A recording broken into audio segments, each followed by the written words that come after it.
Yes, to just say, look, this thing is ours, and you need to be. I like the A to D. It's very easy to understand. A, active. B, believe. C, commit. D, deliver. That's the kind of thing that I can just cross and remember on and off. Do you have anything to say? Yes, absolutely.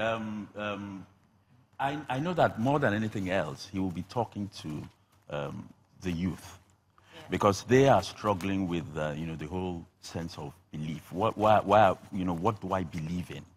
And him being able to instill in them and reaffirm the fact that there is a vision that is possible, that there is something that they can reach out for, and believe in. I think that's quite commendable. Fantastic presentations. So we're going back now to the hall for the next speaker, who I believe is Mr. Leke Alder.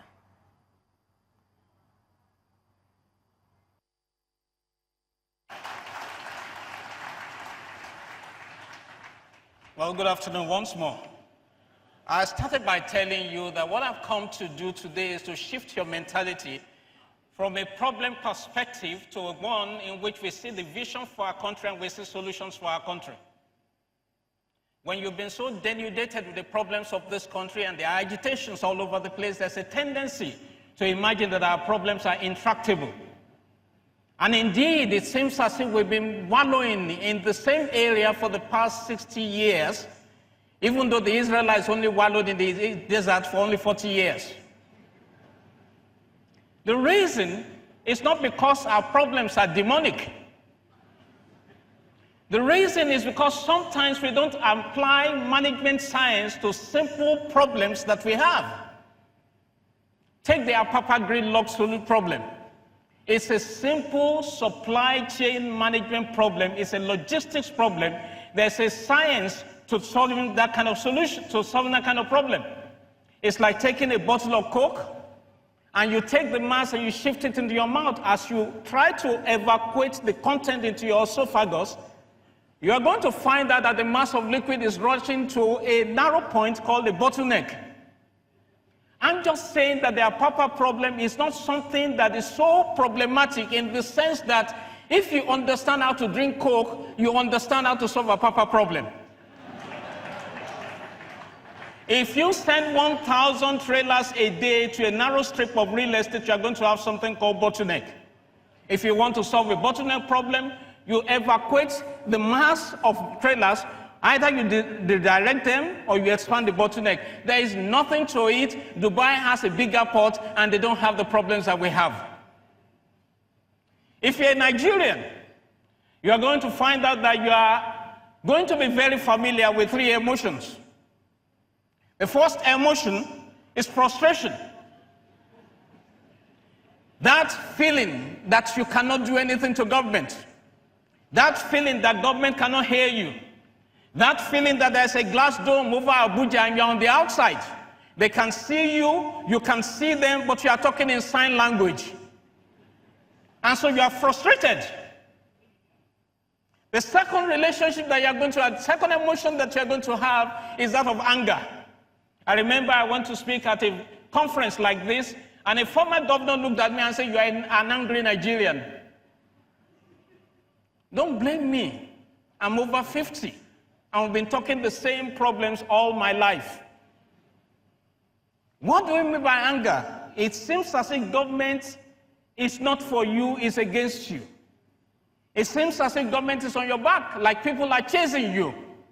I always joke that when a Nigerian claims that he's being chased in his dreams, it's avatars that are chasing him.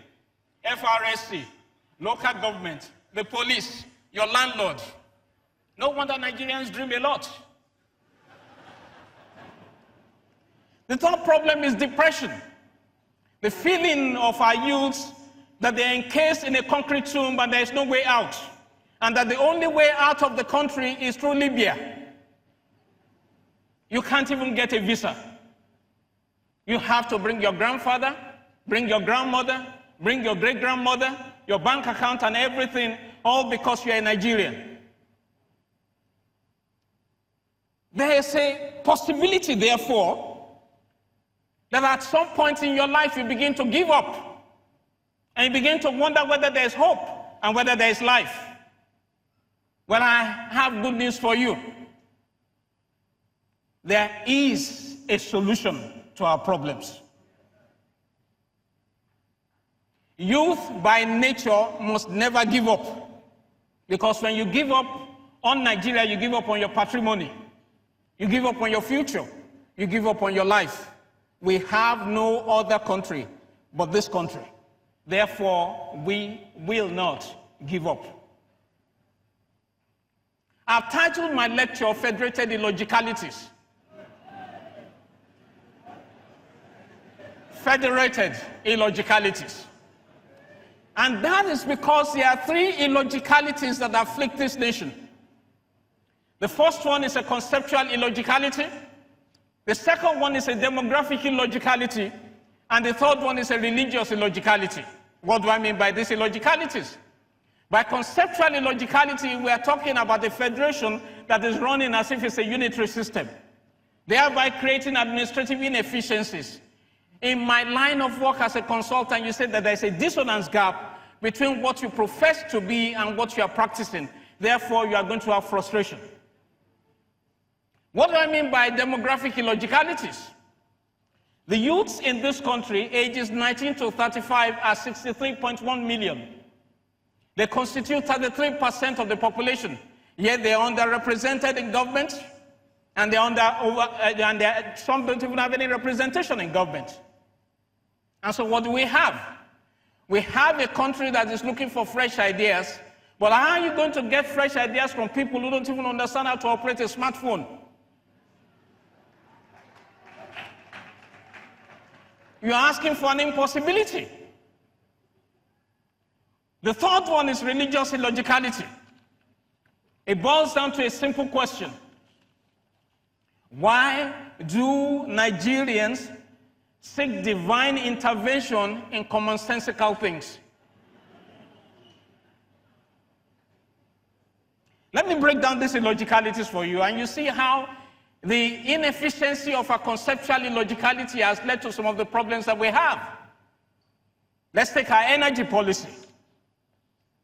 We need what you can term energy federalism. Now, what is happening is that the word federalism itself has been so bastardized in Nigeria that all people think about is state police and resource control. But that is not the essence of federalism. The essence of federalism is a leveraging of nativism for efficient administrative and delivery of governance values to the people.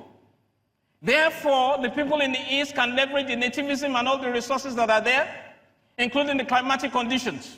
The people in the North can do the same. The people in the South can do the same, and the people in the West can do the same. It doesn't matter. What we need to do is to pay attention to our nativism and leverage those things to deliver results for our people. If you look at the map of Nigeria, and I'm sure that one is being shown to you now, you will discover that our energy policy is wrong. Lagos has wind power. We have the Atlantic. Ideally, therefore, what we should be running in Lagos is wind power, turbines, and hydropower. If you look at the north, the average temperature in the north is 36 degrees centigrade.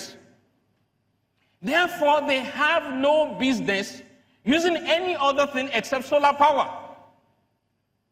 If you go to the south, you are going to find that they have hydropower, and they have natural gas, and they have wind as well.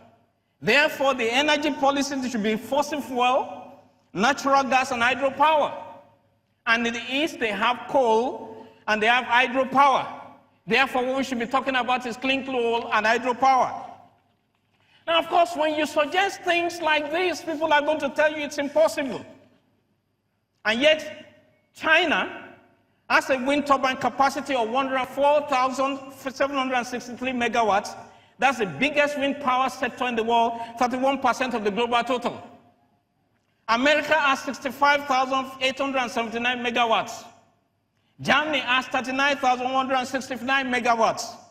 Nigeria, in total, I'm not talking about wind power or hydropower or anything, in total, We have 7,124 megawatts. We've been talking about reaching 10,000 megawatts for the past 15 years. It's a moving target.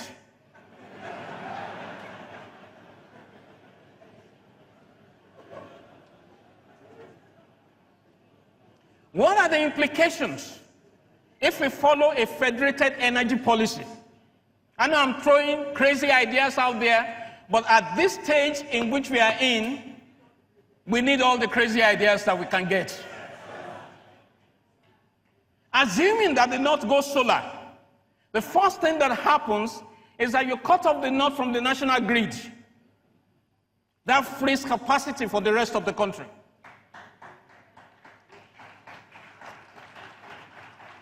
The second thing that will happen is that you boost employment. You boost employment.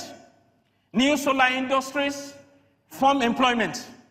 You are going to have solar panels, solar roofing sheets, solar cars, battery industry. Why are they driving fossil fuel cars in the North when they should be driving Teslas? It's a question. Number 3, new specialties will lead to reform in the educational sector, because then you have to train engineers in this solar energy system. Then the environment is clean, and because of that, you are going to have a healthier labor force. Number 4, you are going to have excess electricity produced by the North, and they can sell the rest to the rest of the country and make more money. Number 6, more usage leads to more innovation, which leads to more export potential and more employment and less security challenge. Number 7, there's a ready internal market, which is a certified FDI that makes the North a certified FDI destination. That's foreign direct investment. Then tourism economy. You create a tourism economy. Begin to talk about things like the Sahara Trek. You talk about hotels in the Sahara. To illustrate what I'm trying to say, I'm trying not to get away from this mic because I know that it's being recorded, but I'm so agitated with energy. It's like I'm on Red Bull. I have designed 2 adverts for you to see what will happen if we promote a federated tourism in the North. Number 1 advert says, can we show the adverts? The camels in Dubai have a thing to learn from ours. They don't know how to dress. Visit northern Nigeria, the place where the sun never sets. Second advert, Nigerian camels running on biofuel since 1847. Tesla has nothing on us. Visit northern Nigeria, the place where the sun never sets. Number 3, tanning is free. This is aimed at the European market. But the kunu is not. Visit northern Nigeria, the place where the sun never sets. And lastly, every day is summer. For winter, go to Europe.